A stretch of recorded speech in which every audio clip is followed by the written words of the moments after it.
దేవునికి స్తోత్రములు. మీ అందరికీ నా వందనములు. ఈరోజు దేవుని వాగ్దానము. నా ఆత్మ మీ మధ్య ఉన్నది గనుక భయపడకుడి.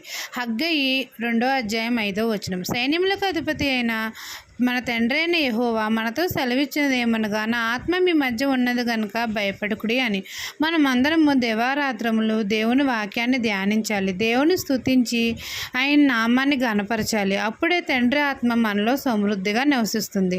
తండ్రిని ఎప్పుడైతే మనం అందరం స్తుతిస్తామో, ఆయన నామాన్ని మహిమపరుస్తామో, ఆయన ఆత్మ మనలో ఉండి మనతో ఘనమైన కార్యాలు చేయిస్తుంది. దేవుని ఆత్మ మనకు సమాధానం లేని వారికి సమాధానం ఇస్తుంది, శాంతి లేని వారికి శాంతిని దయచేస్తుంది.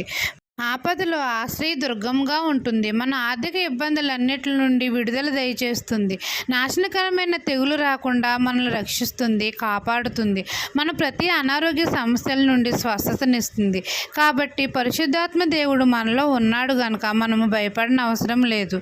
మనల్ని, మన కుటుంబాన్ని ఆశీర్వదిస్తుంది.